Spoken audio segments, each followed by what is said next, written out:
expert care from people who care. All right. Well, hello, everybody.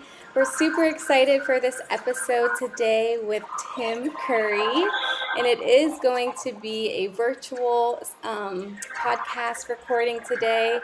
We are all in different places.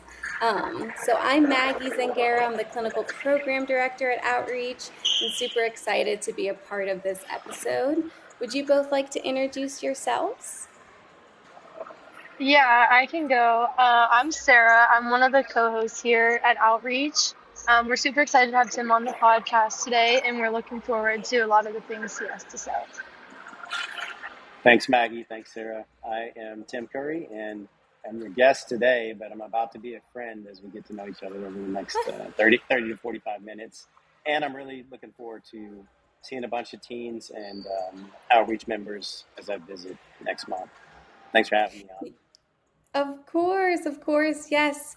And Tim will be our keynote speaker at this year's Connections Gala, which is coming up on May 8th here in Pittsburgh.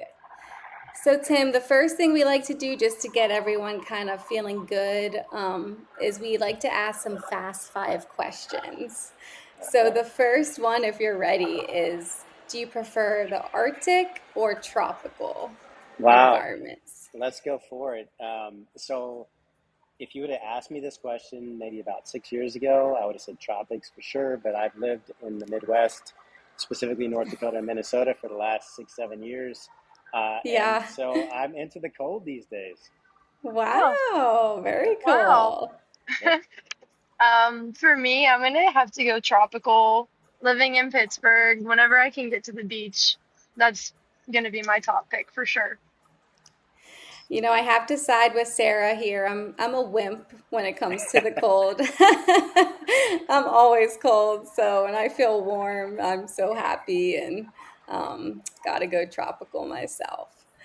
All right. Next question, tacos or burritos? Ooh, do I answer that one first or Sarah? Which one? Which order do you want to go in? You can Doesn't answer matter. first. Oh man, this is a really tough one because I like hard shell tacos, and that's what I think of when I think of tacos. But Mm-hmm. burritos, you can put so much on there. I'm gonna have to stick with the old school and just say hard shell taco. I grew up Huh? eating hard shell tacos. Like they just have a special place in my heart. Yes, So I me too. agree. I'll go with tacos. What All about right. you, Sarah?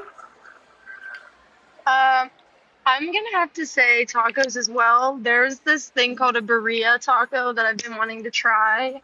And they just look really, really good, but that's probably gonna be the better option for me. Nice. So where do you get Okay. one of these special tacos? I'm not really entirely sure. I know there's a place in Market Square that has them, but I think Oh, any like Mexican restaurant typically does, but I have yet to try one yet. So, cool. Tim, we should ask you, will this be your first time visiting Pittsburgh or have you been before? Oh, I've been to Pittsburgh a few times, but it's been Okay. probably maybe more than 10 years or so. So Oh, cities wow. change a lot in that amount of time. I'm looking forward to it. Yeah, for yeah. sure. Pittsburgh's hosting the NFL draft next Yeah. weekend, so there's Awesome. a lot of action going on around here right now. Very cool. Yeah, and Pittsburgh's super pretty in the spring, don't you think, Sarah? I think Pittsburgh just like thrives as a city in the It springtime. does, especially Market Square. Now they just redid it. There's a lot of like outdoorsy like seating and things like that. So, Yeah, yeah. Awesome. Very All cool. right, guys, what do we think? Theme park or botanical garden? Where would you like where would you like to go visit? Theme park all day. I have four little kids, so we're going to the theme park. yeah, I'm gonna agree with that one. I was just in Universal like a month ago riding That's some right. roller coasters. So, Yeah, I love a good theme park. Love some adrenaline, roller coasters, all that fun stuff. So all three of us pick theme park. Theme park for the Theme win. park it is. Okay, two more. Um, sunrise or sunset? So I'm completely a sunrise guy, and we may talk about this a little bit, but I started running when I first entered the Air Force marathons, and I Oh, was wow. literally just running yesterday with my dog, and I love to see sunrises as I'm running. So I wake up early in the morning generally and go run. So that's my thing. Now I do watch a lot of sunsets with my wife, with my better half, with my spouse. So Oh. a little conflicted there in terms of the whole family dynamic, but for me individually, it's sunrises. Very sweet. I'm gonna go with sunset. I love watching them, Hmm. specifically on the beach, I'd say, but Hmm.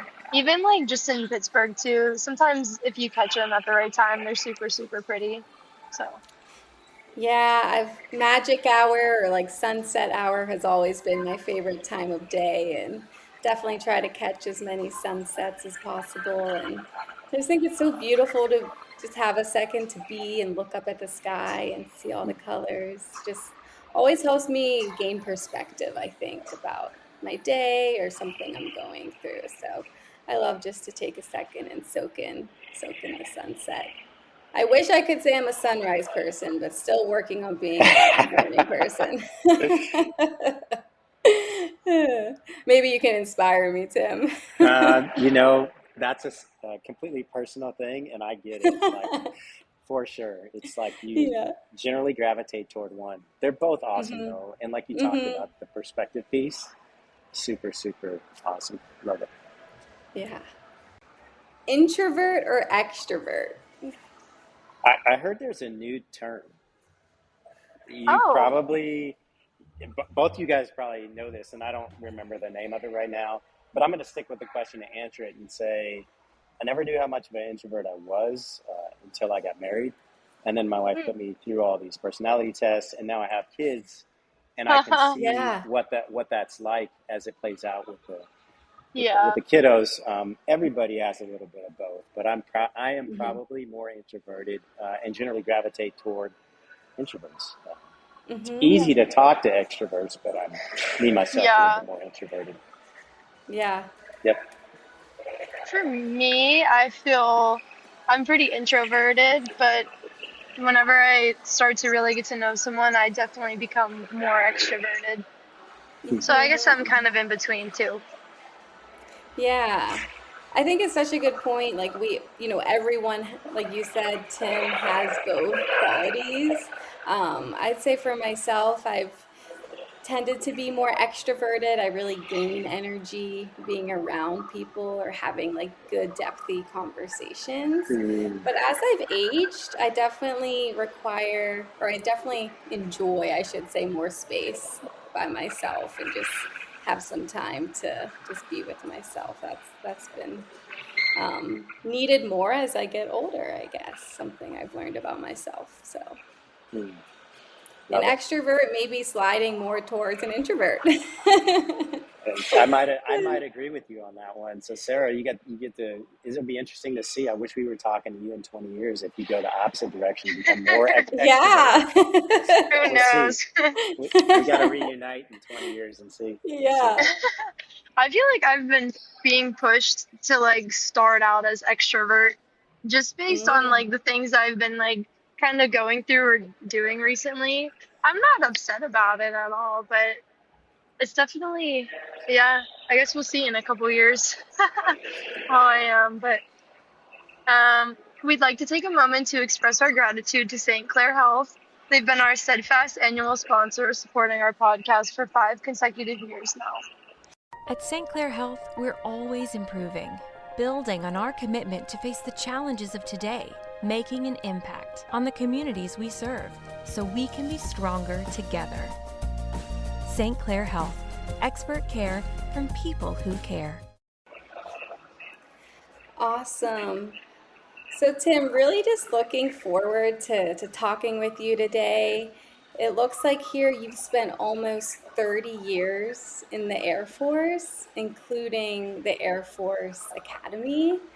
That's I'm right. curious, like, how did that experience shape the way you think about leadership or think about connection or this like idea of mental resilience? Mhm.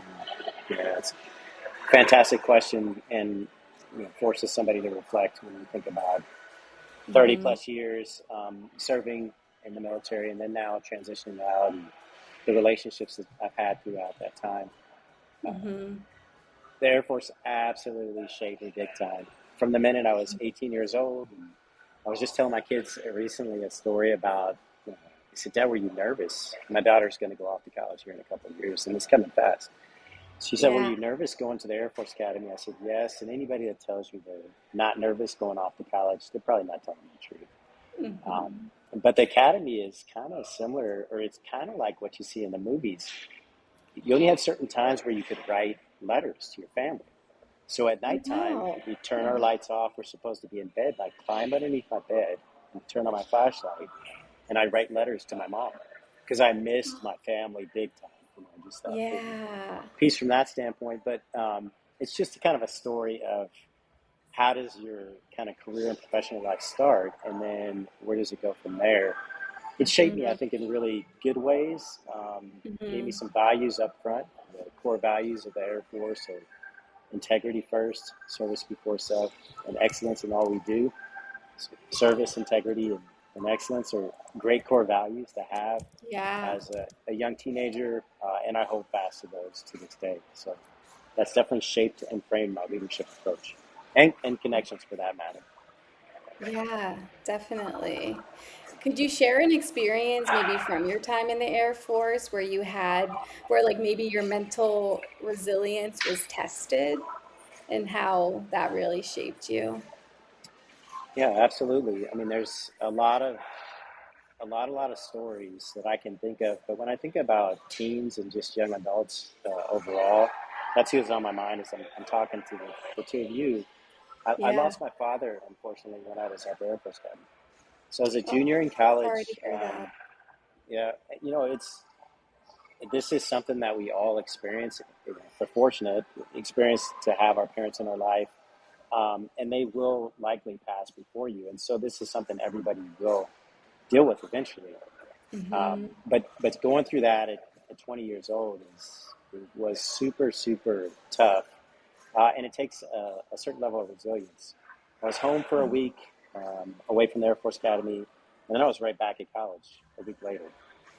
And Hmm. so going through that process clearly took some help, needed some help, mentally and spiritually, Hmm. physically, from everybody, kind of put their arms around me a little bit. And so finding my tribe and other people that would help me through that process, and relying on my faith a little bit through that process was super, super important. And so that's probably my experience right up front, was that the Air Force was going to be with me, wrap their arms around me as I was going through really, really tough times. And I experienced that all the way throughout my career up until my last assignment in the Air Force, where unfortunately I lost my mother. So now we're Mm. talking 25, 30 years later, and I was Yeah. leading 5,000 people. And I had to sort of, well, I didn't have to, people were with me, but you put on a little bit of a different face when you're in charge. Hmm. But my resilience and my grit was different at that point. I missed Hmm. my mom, but I also valued and understood what she brought to my life all throughout those years. So that was a little bit of a kind of reflective piece of the Air Force and the community and how we actually take care of each other. Yeah. Yeah. Is there any sort of like advice you could give to someone that might be experiencing something similar? Super great question. And I can think of those two examples. They're decades apart. Um, I just had really, really, first off, remember you're never alone when you're going through tough times. We often feel like we're alone. And I remember in both of those situations at times where I felt very alone. But the reality is, we have so many friends and family people that care about us. And they often say, if you need anything, just reach out. And then, on our part, we kind of fail to do that at times. So I would encourage people to remember they're not alone. Two, reach out to those people that have offered you the help. but also even if there's some resources that you know that are out there that maybe are strangers to you, so to speak, um, but people have mentioned them to you that you respect, you should try to use those resources.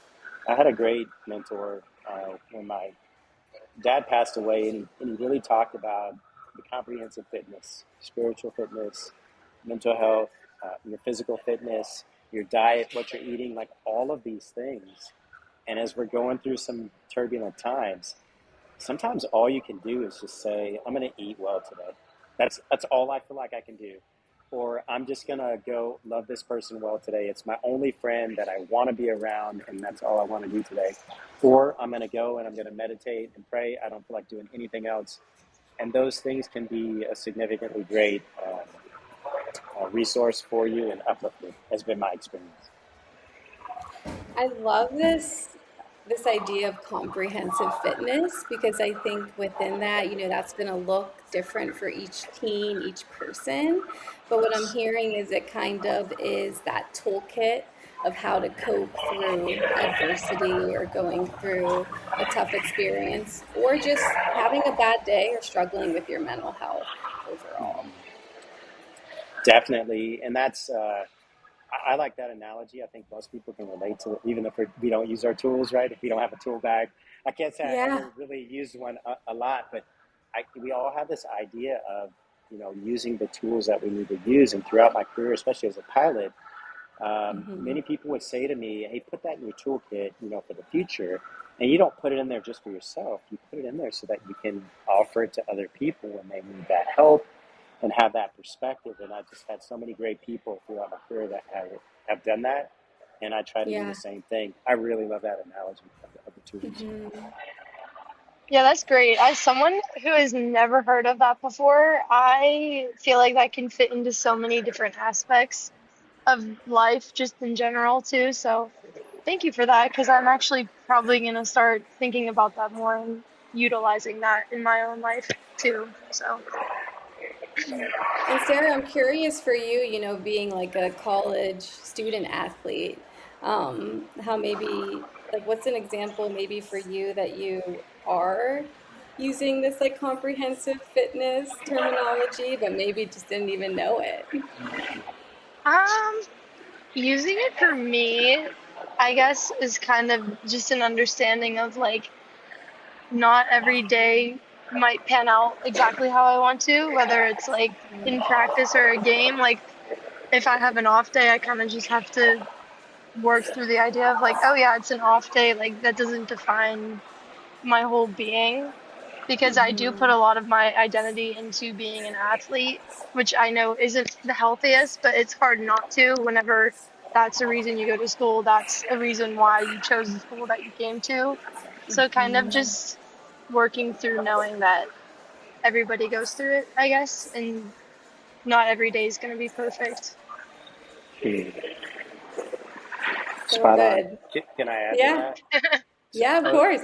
because I'm thinking back to when I was about your age, or maybe experiencing some of those things from an athlete perspective. I played football in college, and my identity was very much wrapped up into that piece. And there are certain elements like fitness, right? That's a requirement, and you want to be proactive in that and make sure that you're not, it's like preventative as opposed to I don't want to get injured after the fact. Sort of a similar type of thing from a mental health perspective, or those other facets where you're trying to sort of build up this strength, and you have some observation of, am I getting this? Like, am I doing better? When something hits me, is Hmm. it just because I'm an athlete, or is it because of what I value or care about? And so it's giving you that kind of bigger, broader perspective of, this isn't, about one day or just one week. This is about the long term pursuit of who I want to be and who I'm becoming. Yeah. I think when a lot of the times, I think people who haven't served in the military think about like the mental toughness that career choice you'd really need to be successful. How would you say you've been able to balance that with the importance of also being vulnerable and asking for help when you need it, like you did when your parents passed away? Yeah. So when I asked for the help and when I got the help at the Air Force Academy, I would say that it unlocked a few things. But if I was being honest, my ego probably wouldn't let me lean into the help as much as I probably could have or should have. It wasn't Mhm. until I really went into the Air Force and I went into my first combat situation, which was really, really young for me. I mean, I was a Mhm. lieutenant. I was maybe 23, 24, 25 years old. And I was flying right after September 11th combat missions. And I remember flying those missions and coming back down and going back home, like from the combat zone, and thinking to myself, there's some things going on here that I probably should reach out to somebody about. And the Mhm. Air Force and the culture does a very good job of letting us know, hey, these resources are there for you. It does take a lot of courage in that type of environment where there's supposedly this kind of ethos and mindset of, well, everybody's sort of bulletproof. But Mhm. but you're not. You're human, and so you really do need to kind of talk these things through with other people that one will listen, right? You want people to listen Yeah. to you, but to connect with you and make you realize that you're normal. Other people have these thoughts. But three, give you some tools and resources on maybe how to manage those a little bit more with a little bit more health. And I won't say certainty, but just discipline and sort of building those habit patterns. That takes time. It takes a lot of time. Really. And then you think about me going on for 25, 30 more years. By the time I was a commander and I was leading 4,000 or 5,000 people, I have that perspective. And I often have young people on the base say, sir, you seem pretty relaxed or laid back about what I just told you. And I go, well, to you, I understand it's a big deal. And I would never diminish Mhm. that, but I've either done it Mhm. 10 times myself or I've talked to 20 other people that maybe have been through that situation. And so I want you to know you're normal in Yeah. the feelings of your response to it, but also, I'm rooting you on. You're going to work through this situation. You're going to come out on the other side Right. with that perspective. And I think with a little bit of time and distance and reflection, most of the time, most of us look back and say, I wouldn't necessarily wish it on somebody, but I don't hate the fact that I went through it. I learned something through it. I grew through it. Mhm. Mhm. In the military, do they teach or like journaling or like mindfulness strategies or things like that for people to Absolutely. engage in if needed? Like I know you shared resources. I was curious what those look like. Yeah. Yeah, so mindfulness it's not a new concept, right? It's been around Right. for a while, but deliberately teaching these types of tools and techniques. One example for me being a pilot that I didn't even know was connected to mindfulness until we started this training in the last, I'd say, 10 years or so in the military, was the deliberate breathing that we do, right? Yeah. As we start this podcast, you guys are trying to help me calm down a little bit. I'm over here taking deep breaths. I don't know if you noticed, 2 seconds in, hold it, 2 seconds Mhm. out. Well, in pilot training, they actually teach you this. And they never really talked about the mindfulness piece of how well that will help you actually refocus and reorient as you're flying these missions. Well, now it's in the training, it's super deliberate. People understand the importance of breathing and Mhm. meditation and reflection and, really starting your day with gratitude and ending your day like you both described a little bit too with that reflection and gratitude as well. It's very much Mhm. become a part of our training. I think it takes a little while sometimes for people to embrace that fully, but it's definitely a deliberate training. Yeah, that's like really great to hear because I feel like sometimes when it comes to like the Air Force and things like that, it like from an outside perspective, we would have never like I personally would have never thought that that's something that you guys learned there or that you get to experience through that. So that's really great to hear, and that's good to know. My sister's boyfriend's actually in training right now, too. So I imagine he's probably learning a lot of those things that you talked about as well. I don't know if it's a part of what we call our basic military training. So when you first start your training, I suspect they have a little bit of that. But the neat thing about the military is we do deliver training all throughout our career. And so if you don't get it in the earlier years, you'll get it your mid years, and definitely by the time you're a commander and I'm leading other people, they want you at that level to have had those experiences and to be able to do some type of triage to really connect with your people to be able to help them out in situations, whether it's a life-changing situation like losing a parent, or whether it's hey, I'm having an issue with girlfriend, boyfriend, or just my training. This is a little bit overwhelming. It's the first time I've ever done whatever else it might be, and so you want to have that ability to be able to help people with some realistic tools. Okay. Yeah. Yeah. Oop. I was going to say, let's take a quick moment to acknowledge St. Clair Health. We're deeply grateful for their generous sponsorship of the last 5 seasons of Teens Tap In. At St. Clair Health, we're always improving, building on our commitment to face the challenges of today, making an impact on the communities we serve so we can be stronger together by creating reliable resources that recognize all of our neighbors with access to the highest quality healthcare, advanced care close to home, and a shared humanity that delivers on our joint vision to create a healthier community for all. St. Clair Health, expert care from people who care. I know we're talking a lot about different techniques to help really regulate the nervous system, whether that's for someone involved in the military. But I think such a perfect takeaway for all of our listeners. We're all going to experience times where we're dysregulated, and just coming back to those simple techniques and tools that work for you can really be life changing and help us feel just on a good path no matter what we're going through. I'm curious, Tim, for you, and hearing your thoughts on, like, what does connection really look like within these high pressure environments like the Air Force? And is there anything maybe teens could learn from this about building real relationships? I hear a lot with my clients that people are fake with each other, or there's so much competition or comparison these days, with teens and young adults. And I, I I could imagine going through a really high pressure environment where sometimes you're in real threat of life, or really intense situations.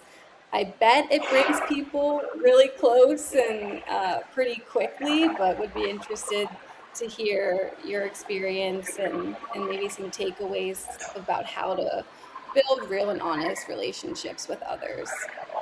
Yeah, you're absolutely right. It's not even just a military thing.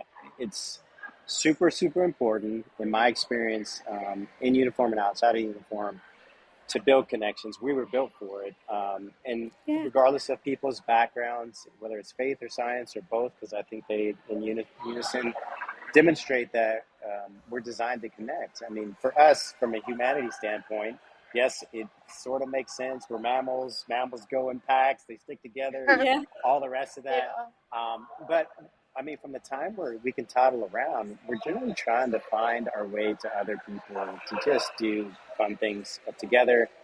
And then as we get a little bit older, we start to get this sense of, hey, when I'm doing things to serve other people in unison with the gifts that I have, I feel more connected, and I generally feel it feels more purposeful what I'm doing overall. And so the military, yes, does do a lot to sort of force this connection, and sometimes we call it mandatory fun. But out of that Um, mandatory fun, you really do find yourself doing these types of things, having conversations, and when you do that, that's where you actually can build trust, which is super, super important. And as you build that trust, things come up, discussions come up about the things that you value, what are your morals? What do we think is ethical? And that's super deliberate for us as you think about us going into uh, various places throughout the globe, and we may be defending people. You want people that are wearing a uniform that are thinking about those things, morals and Mhm. ethics and integrity, Yeah. because you don't want them to step across the line.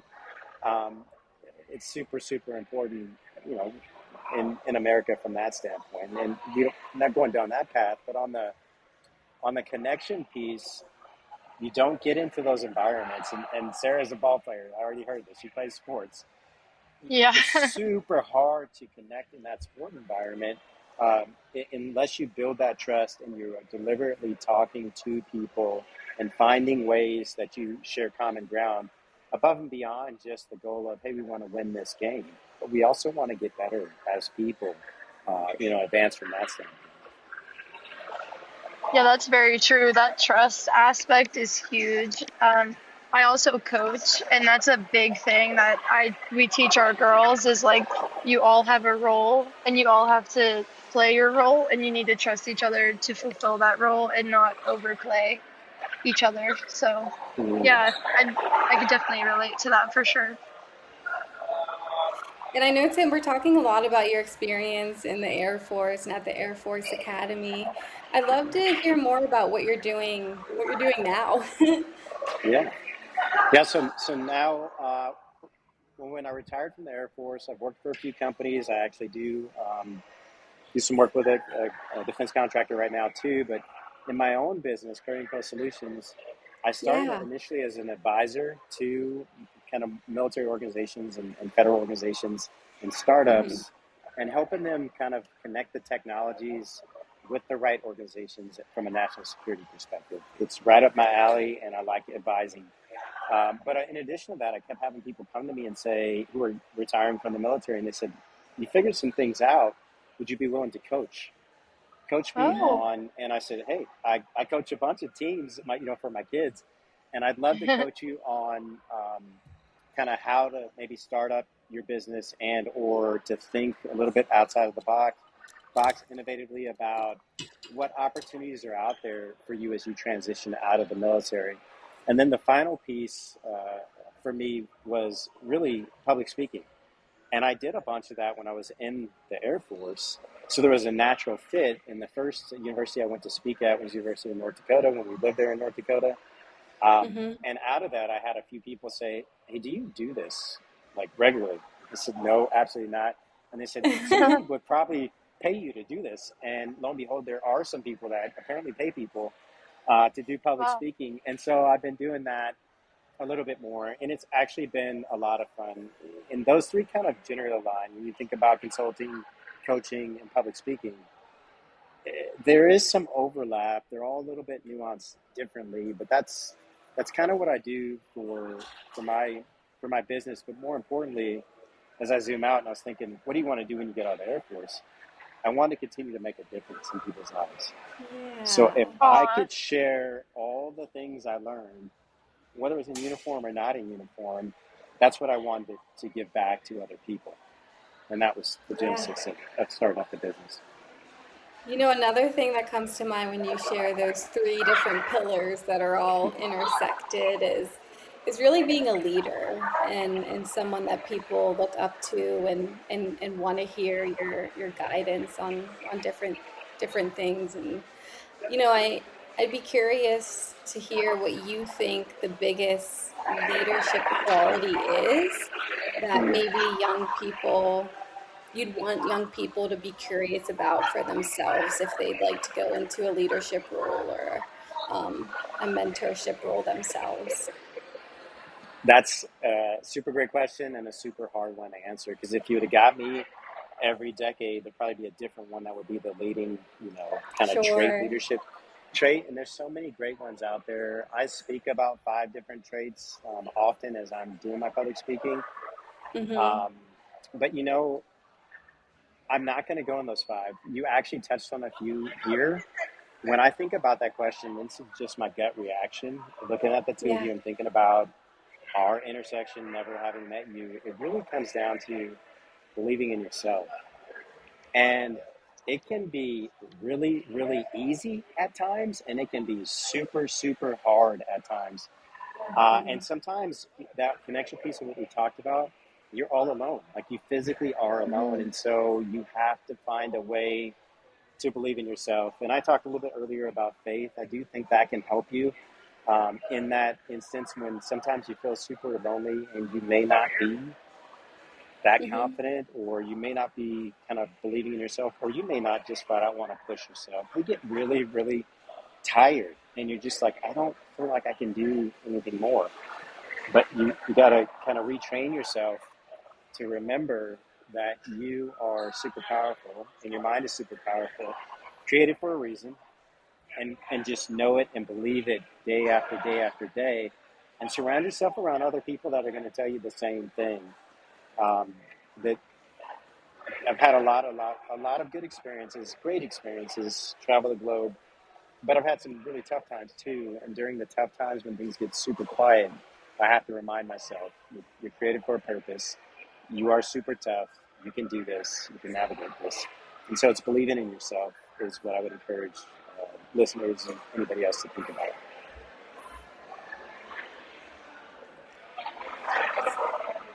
Yeah, it's so cool to hear you say that. We recently did another podcast episode on New Year's resolutions, or like kind of like debunking that whole topic.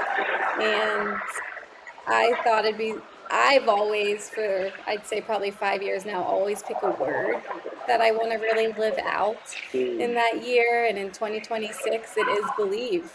Believe in myself. So that's Right pretty cool on. you said that. I was a little wink. I was like, yes. Right on.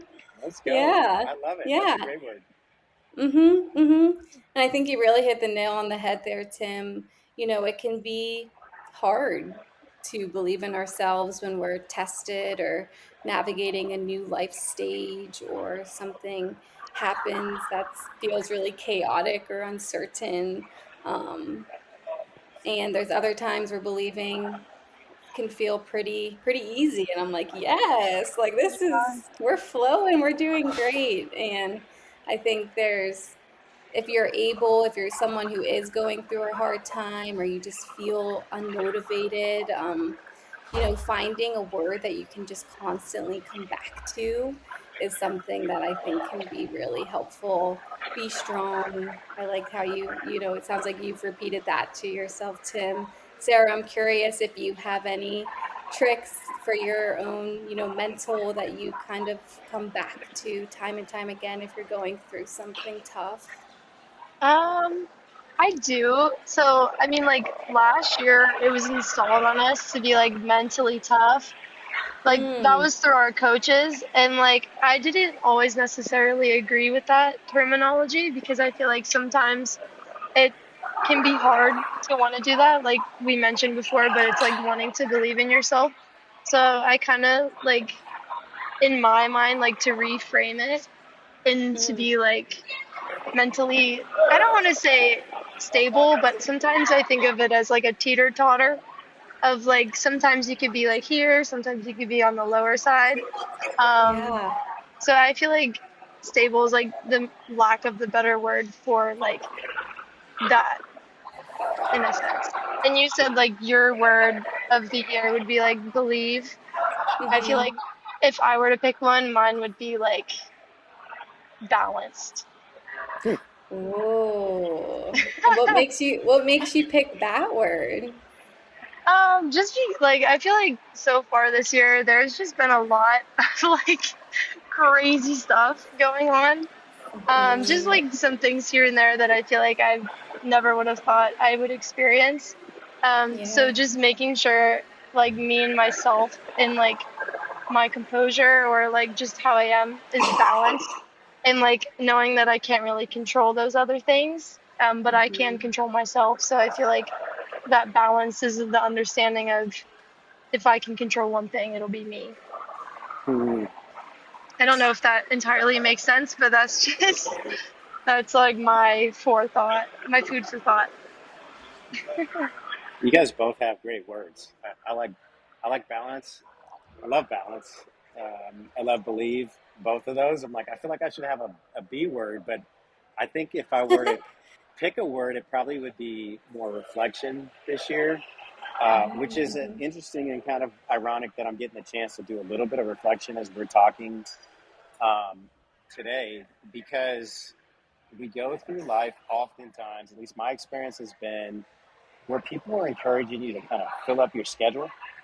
Like, oh man, Mm-hmm. you don't need that white space, like optimize your time. And I would say now it actually is dependent. There are times in your life where you can really sort of go super fast and super hard. Sarah might be at that point in her life right now, right? Mm-hmm. But there are other times where you deliberately have to build in that time for more reflection.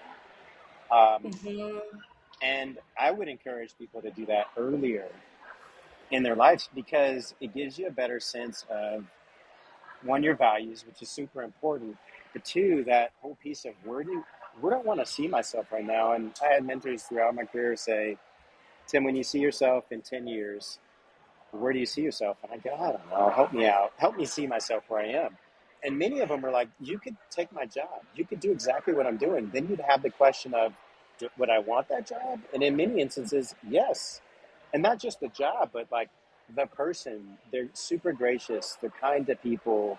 They're welcoming. They're smart. Like all these attributes that you're like, I'd love to be like you. And so they give you Yeah. this kind of um, target set of who to be, but you can't get there without reflection of thinking about how did they get there and how do they build up those different attributes, because it does take time. Nobody's arrived. I don't care if you're 85 years old, you haven't arrived, but you're working toward being that person that you want to be. Mm-hmm. Right. Mm-hmm. Ooh, reflection, that's a good word too. And I love what you just shared there, Tim. I can imagine there's some teens or even parents listening who want to help their kids who are teenagers or maybe going off to college here pretty soon, um, who really agree that reflection is super important, but might not know how to do reflection. Do you have any ideas of how to actively reflect, some really just some ways to do that for people? You bet. And so I'll start out with my introverted side and say, take some time to yourself. Yes. And so I will go oftentimes, if not daily, every other day, or at least once a week, by myself, to places that I really like, usually out in Hmm. nature, even if it's cold. In the winter, I'll be out there just to take some time to visually see what's out there, but also close my eyes and reflect on the things that are going on. Sounds silly, sounds simple, but people don't do it enough. And then I Hmm. will also take time to write them down, write down my thoughts. Um, and the older I get, the more I actually really like writing. And part of it's just because it gives you that chance to go back and think about the people and the situations, circumstances, the technologies that we are afforded to be around. And that gratitude piece Hmm. comes so much easier. Even in the midst of turbulent times, there's always, if we look and see, some of that going on from a reflection standpoint. And then the final component is I like to reflect with people that I really Hmm. care about. They don't have to tell me everything exactly the way I want to hear it. In fact, sometimes it's good to get people to challenge you, right? But the people that are part of your tribe that you trust, right, Sarah, that are your teammates or whatever else Yeah, it may for sure. be, um, reflect with those people too. Ask them the question, I feel like I'm doing a little better at this, or I'm thinking I'm doing a lot better at this. What do you think?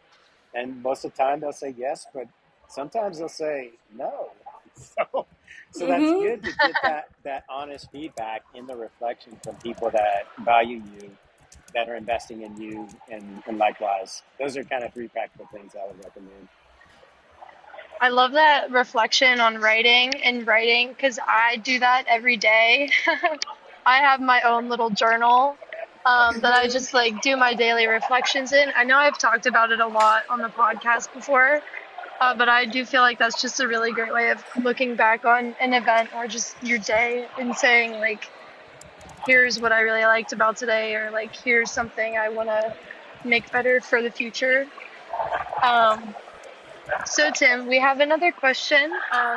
So, if you were to give one life lesson from your career or life experiences that you believe could truly change the way a teen sees themselves in their future, what would you say that would be? It'd be the same whether it's a teen or anybody else. I'd say take time to investigate Jesus. I talked about my faith. That's important to me. Take time to develop your own personal faith, whether that's in God or whatever that may be. It's got to be something outside of yourself, has been my experience personally. So take that time to investigate Jesus or whatever you think could be out there for you from that standpoint. It's the best thing that I did in my life. And I didn't do that fully until I had gone to combat and flown combat missions. And out of that, thought to myself, there's got to be more going on here than I realize. And that investigation changed my life for the better, I think, my experience going forward. If you feel comfortable, would you mind sharing like one way it has changed your life? Really finding faith? Yeah, the biggest piece for me is I had gone through fractured relationships like many of us do, all the way Mm-hmm. back to high school and college. And I just didn't feel good about those relationships, whether they were girlfriend boyfriend relationships or any of those. And just as I Mm-hmm. looked and reflected on who I was and who I wanted to be, and so I wanted to find what would be something that could actually sustain these relationships for longer. And I think if my wife was on here, she would say he's absolutely ultra committed to this relationship, and I'm committed to her the way I am because of my faith. If I Yeah. wasn't actually thinking about what I committed to, which is also with the Lord witnessing this and blessing our relationship, it'd be a little bit harder to maintain those relationships because relationships aren't easy. None of us are perfect. We find what we think is the most perfect person. And I got these little people, four of them that I'm responsible for, my kids. And you know what? Aw. Some days they're like little monsters and I want to just strangle them. And so my faith actually makes me go back and realize these are blessings. And actually, you prayed for them, which I did. I said, Lord, I'd love to have some kids if you think I'm worthy. And Mm-hmm. He's loaned me these four kids to try to develop into healthy people and give them the best shot at having a healthy, great life. And so that's been my experience is the relationship piece. It changed my life and the way I approach those relationships, not just with my family, with everybody. I hope for the Mm-hmm. rest of my life there's not one person that meets Tim Curry and they say, man, that guy was a jerk to me. I honestly Aw. Mm-hmm. hope that nobody could ever say that again about me.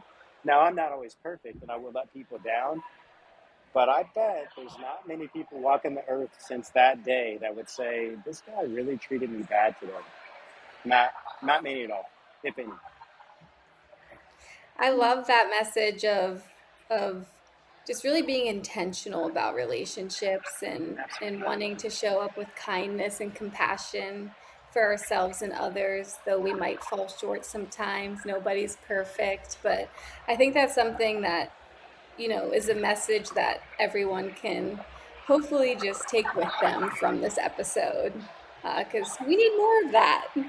We need That's I more of right. that. agree for sure. I agree. Yeah. So, to conclude, we want to express our gratitude to St. Clair Health, whose support makes this podcast possible. We invite you to listen to the following message from our sponsor. At St. Clair Health, we're always improving, building on our commitment to face the challenges of today, making an impact on the communities we serve, so we can be stronger together. St. Clair Health, expert care from people who care. And we're so grateful to each and every one of you for tuning in and supporting our podcast. And real quick, the Outreach Connections Gala is just around the corner. It is May 8th. It starts at 6:30 p.m. at the Heinz History Center. We hope you can come celebrate mental health awareness with us and hear directly from Tim Curry at the event. We'd love to see you all there. And Tim, we just truly want to thank you so much for coming on today. If people would like to connect with you further, where could they find you? Thank you both. First off, this was the most enjoyable way I could spend my Friday after some stressors of Aw. things going on. It was really, really good. We worked our way through that. So thank you guys for having me on here. Oh, of They can Of course. reach course. me. They can reach me online through LinkedIn or through my website, and I'll make sure I'll pass it on to you guys. I'm literally blanking out right now as I look at hockey points yet, but this is super, super good and honestly therapeutic. It's interesting how podcasts, but more importantly, how people spending time with them connecting can really change your perspective in a day. This is really, really helpful. So thank you both for your time. Aw. Thank you for giving us your time, Tim. It was great talking with you. Yeah, absolutely. It was Bye, guys. amazing. Thank you, Tim. All Thank you, right. guys. Bye, everybody. Thanks for listening. Thank you for listening.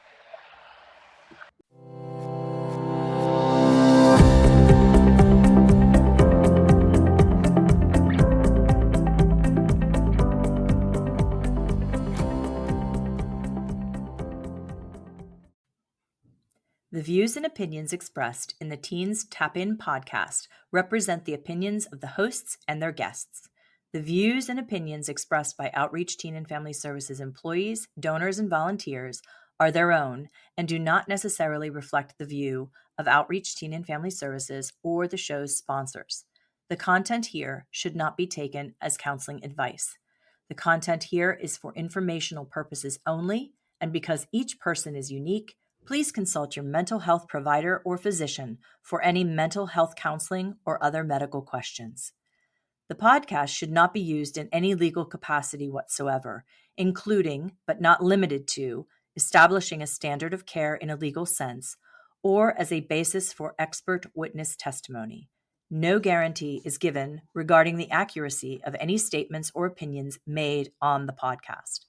If you find any error in any of the content of the podcast, please contact us at podcasts@outreachteen.org.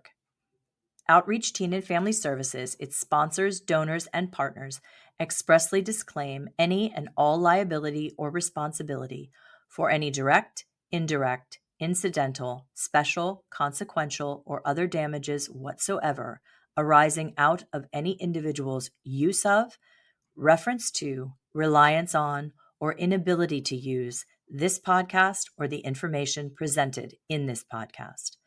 Please go to www.outreachteen.org to see the complete notice and disclaimer for the podcast episodes.